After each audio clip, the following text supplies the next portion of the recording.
So the worst book ever. It's funny because it's actually two books, or rather multiple books. It's a book series. My first book series ever. The first book I ever wrote. The first book series, whatever you want to call it. That's what it is. That's what I mean by the worst book ever. And that is the Legend of Drazil in the Master of the Earth. The original Legend of Drazil in the Master of the Earth book series that I wrote when I was around 10 to 13 years old, 14-ish. Was around when I finished like the last book or two. Anyway, so yeah, Legend of Drazil. So what makes this so terrible? Well, like I said, I wrote it when I was about 10. Also, there's so many things wrong with it. So I guess the best way to start is to start with the blurb on the back and the about the author and everything. So the blurb, I kid you not, this is it, word for word, it's right here. This book is about one person who discovers that he was evil in a past life and then goes through a journey to become Master of Earth. In this story, you will see this person fight, find friends to help him, and even try to become Master. But will he succeed? The only way to find out is to read this story. That's what the actual blurb is on the back. And the the about the author isn't much better, really. It's probably even worse, so just get ready for that. So the about the author says, me, Daniel Ray Baldwin, was born in 1997. I live with two older brothers and one younger sister. One day I just got a toy lizard and called it Drazil, and poof, the Legend of Drazil was born. Of course, I didn't write the story until I was about 13-ish, but I didn't want to do it. But I did want to do it for a long time before then. I do wish to be an artist someday, but being a writer just sounds more right for now. Actually, it says author, but you get my point. So that's what the blurb is, and the about the author is. That's on the back, and you can reread it here if you don't believe me. So the whole process. Let me tell you a little bit about the process of publishing it, or I guess writing it first. Let's get that out of the way. So essentially, like I said in the about the author, I got a toy lizard when I was young, and I called it Drazil, and the Legend of Drazil was born. Which, by the way, Drazil is lizard backwards. Lizard backwards. So that's where the name came from. I thought I was pretty clever being a kid and thought of that and everything. Anyway, so the entire story, the entire book series, all the way up till the fourth book, are all, well, maybe not up to the fourth book because the fifth one was a prequel, but we'll get into that later. The point is, basically the entire series was an adventure that I used to play out with toys, just written out as a story. And that means there's going to be some problems. Fortunately, there's not actually that many plot holes with this. There's just some inconsistencies, really, mostly with one of the characters' powers, which I'll talk about in a moment. Anyway, so I wrote this book, and I wrote the rest of this series. Around the time I got the fifth or fourth book out, I was able to find a publisher. Publish America, actually, is the publisher that published it. I sent them the book, which was 169 pages. 169 pages exactly. 169 pages. So I sent that to them. I sent it to them, and they said, "We're gonna do it. We're gonna publish this book for you." And I was like, "All right." I thought that was like the best thing ever, being a kid, and then they tell me that they're gonna publish my work. That was awesome. So they asked for a cover design. And so I sent them a design of a character's face, Drazil's face, his head, looking down at the earth, and they reinterpreted it as this, and which is pretty awesome. I love it because it's basically my design. It was done by a more professional artist. So it was that was pretty awesome. Around this time, things were looking good. I'm like, yeah, this is going good. I'm about to have this book published. People are going to be able to get this thing. Anyway. So that happened all in 2013. Yes, 2013, and they had me, well, not necessarily me exactly because I was underage. They had my parents sign a 5-year contract. So this contract is currently up. It's 2019 now. So this technically should not be for sale anywhere other than like used copies on Amazon or something. So if you can buy copies of this somewhere, let me know. That as long as it's not a used copy. If it's a used copy, then that's fine.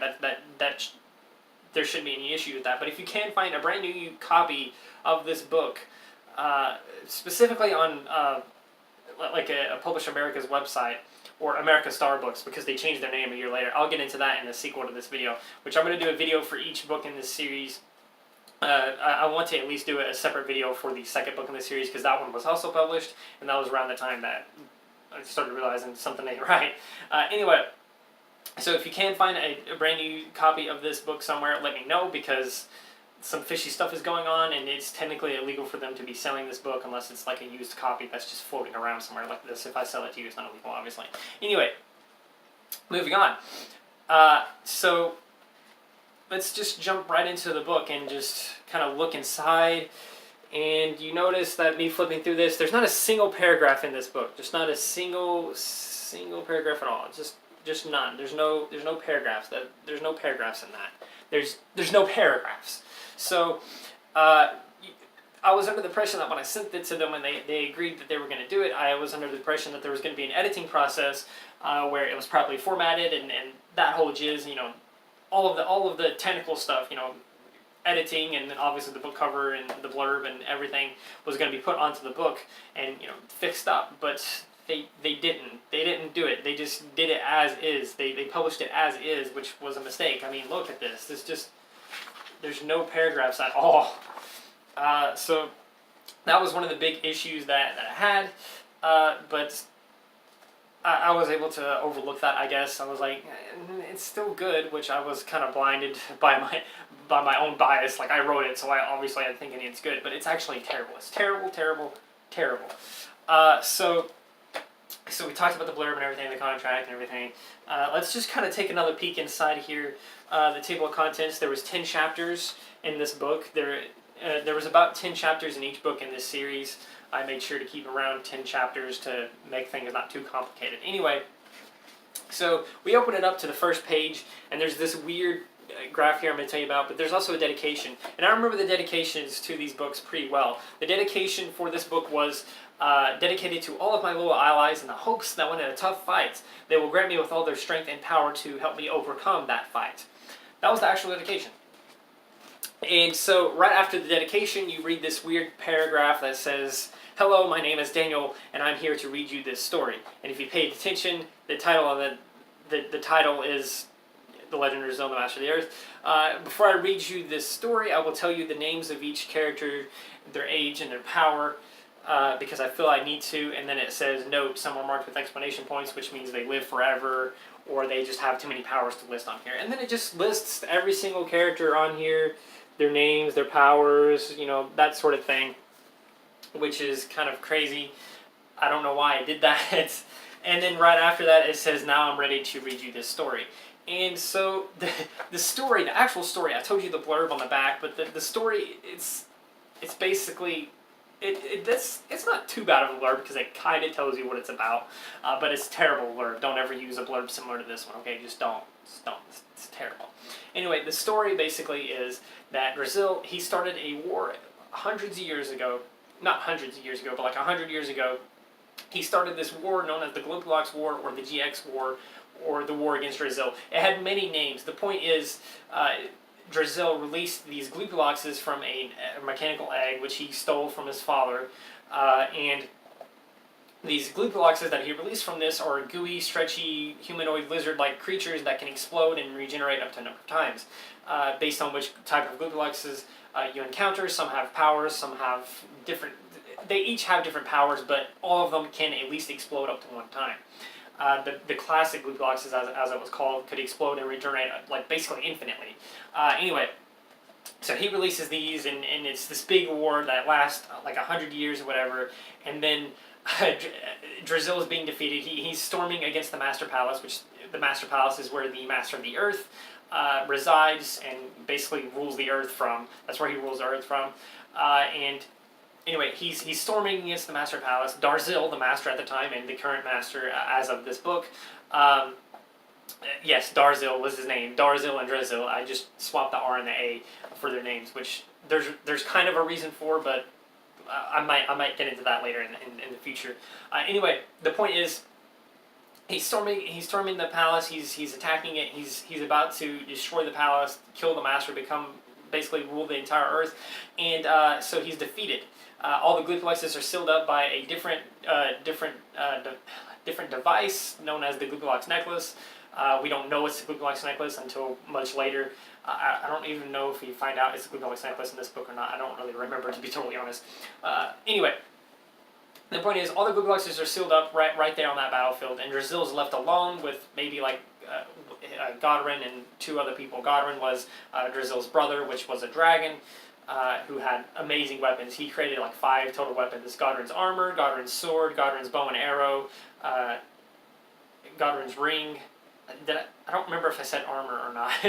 But anyway, he built a handful. He built 5 weapons, and together it made him basically invincible. Anyway, he had Godwin on his team and basically himself, and that was pretty much it. Godwin was defeated, or something happened to him. I don't remember what happened to him. He was defeated, and before Drazil was attacked and killed, he released this big black fire explosion that just sent everyone to the ground and messed them up. And when the dust sort of settled, so to speak, Drazil was a baby. He was a baby, and Darzil said that he couldn't convict this baby. He had a famous quote. I can't remember what it was. It's in this book somewhere. But he said something that was a famous quote within the universe, that he couldn't convict Drazil anymore, and that he was going to give Drazil a second chance. So he took Drazil and he gave him to a new family. He gave him to the Star family. And the Star family raised him for 23-ish years. Drazil, at that time, learns about this war because it was kept secret from everyone. The war was kept secret. It was basically illegal to talk about it because Darzil didn't want Drazil to learn about that war because it could spark an intention to restart it, so to speak. It may influence Drazil in a negative way that could hurt everyone, basically. So he made it illegal to talk about it. And people either chose to forget about it, didn't want to talk about it, or they just like legit forgot about it, or were forced to forget about it. You know, it was actually really complicated, and that was one of the inconsistencies I was talking about earlier, where it's just it wasn't very good. Anyway, so this happens, and so he decides that he learns this, so he decides to learn more about himself. He goes to the library. He ends up finding some secret documents or a secret book or something like that, where he learns more about himself, but very limited information that he was able to find. And he decides to go to Brazil, where the magical labyrinth is. The magical labyrinth is this box, this stone box, where if you activated it, it would fold out into a huge labyrinth, and if you went into the labyrinth and went through it and solved it and came out on the other side, you would be granted ultimate power, immortality, that whole deal. And so he decides he's going to go to that. He goes to it, he solves it, he comes on the other side, ultimate power, immortality, and then he ends up going to several other places where he's trying to find different artifacts and stuff like that. I think he actually goes for the Googlex necklace. I don't remember all the stuff that he was looking for, but he was looking for a handful of stuff, which was basically the main plot of this. Hey, Drazil, find this thing, the book. Is basically what this book is. And then once he finds all these things, and he decides he's ready, so he decides he's ready to attack the Master again. He attacks the Master, and blah, blah, blah, blah, blah. Their battle is pretty intense. It lasts, like, the whole last chapter is just him battling Drazil, which I thought was impressive because it's like 8 pages long, that whole battle. Anyway, so he battles him, he defeats him at the end, almost kills himself in the process. And so that's how Drazil becomes Master, that's how the book ends, and that's the general plot of The Legend of Drazil and the Master of the Earth. So, yeah, there's no paragraphs, so it's fun because it's 169 pages without paragraphs. So if you can imagine, if I paragraphed it, formatted it properly, this thing could have been 200 pages long or longer. Actually, longer than that probably. I think I ended up actually paragraphing it like a few years ago. But anyway, so that's basically the information on The Legend of Drazil. But there's like one more thing really that I want to talk about. Actually, there's 2 more things I want to talk about. So the first thing I want to talk about is that I'm making this video. I want to tell you why I'm making this video and making this video series. I'm making this video series because I want to stress the fact that you have to own up to your mistakes. When I published this, and like 2 years after I published it, after the second one was published, I was kind of embarrassed about it because I realized how terrible they were, and I realized how terrible I was essentially being scammed. I was essentially being scammed by this company, which ended up changing its name to America Star Books. once I published the second book, like literally a year later, because my plan was that because I had like 5 books already ready, and there's 7 books in the series. Once I published this one, I had like 5 other books that I was going to publish one year after the other, which would allow me to finish the last 2 books so that they would be ready, 7 years down the road. Anyway, so I was basically embarrassed about this book for 5 years, and I rewrote it a few years ago, and then I rewrote it again a couple years ago, and now I'm rewriting it again. I think for like the 5th time. I don't know how many times I've rewritten this series, this book, the first one anyway. I've rewritten it so many times, and right now I'm in the process of rewriting it for, I hope, the last time. It's going pretty well. And right now, if you want to find out more information about the Legend of Brazil, canon information to the current version that I'm writing, you can go to the link in the description where my website is. You can find original lore there that you can't find anywhere else because it's not anywhere else at all. There's also going to be a link in there where you can find Master Law, the Master Law book, where it's on Wattpad, where you can find out what a master is capable of and find out more information about the Master of the Earth. So, put that out of the way, really. That's what I want to. That's why I'm remaking. That's why I'm making these videos, is to talk about this terrible mistake that I made as a kid, back in 2013 when I published it, and probably 2008 or 9 or whatever when I was writing it. This terrible mistake that I made, and that I'm owning up to. It's terrible. It's not available anywhere. If you can find a copy of it that's brand new, then obviously tell me, because it's illegal for whoever's selling that. Anyway. So, I mean, I shouldn't be embarrassed, because I should be embracing it, and that's why I'm doing this. I'm embracing it now. Anyway, with all that out of the way, I'm going to end this video on the last page of the book. And don't worry, this isn't a spoiler or anything, in case you want to read it for some odd reason. Which I'm hoping to set up a way for everyone to be able to like download a PDF version of the original series. Anyway, so at the end of every single book in this series, there's this passage at the end. It says "the end," and then there's this big paragraph of text. Basically, it's kind of an epilogue, but not really an epilogue. So essentially, it just kind of tells you about what's coming. So I'm not joking. So in this one, it says "the end," and then there's the big paragraph here. The paragraph says, "Well, that's the story, and yes, Brazil didn't discover so-and-so's actual secret and why so-and-so had that secret room, but there's more stories to tell, and other questions you may have, including where so-and-so is, will be answered in The Legend of Brazil and the Mighty Resistance." That was the second book in the series, which was also published. I'll tell you about that one in the future video. Anyway, so after that one, no, hang on. It says, "It's going to have more adventures, including conspiracy to stop the new master." After that one, my favorite book is called The Legend of Brazil and the Darkest Sands is next. It is about a man who finds hope in his life when a mistake allows him to control disintegration sand, which I'll teach you all about disintegration sand in the future. Hopefully, I don't remember if I ever added that lore to the website, but I will add it to the website soon, if it's not already on there. Also, I'll tell you more about disintegration sand, Godwin's armor, his weapons, and stuff like that in future videos. Anyway, moving on. It was not my favorite anymore either, by the way. Anyway, it's next, and there's another one that I'm not going to reveal anything about yet. The point is, there's still more stories to be told, and as promised, your questions will be answered, so read my new ones, because the stories only get better and better. Sincerely, Daniel Raybo. So that's what the last paragraph is, and that's what I'm going to end the video on. So, like I said, I did fail to mention one more thing. So about a few months after I published the book, I think a few months, it may have been a year after, I decided that I was going to get a handful of these copies, which I ended up getting like 10 copies of these books for relatively cheap. And then I ended up putting 4 of them into an actual store. I went to my favorite bookstore that also sold games and a bunch of other stuff that was called Hastings. It was an amazing store. Anyway, I went in there and I talked to the person and I said, "Can I put these books in here and get some kind of commission off of them or something when you sell them?"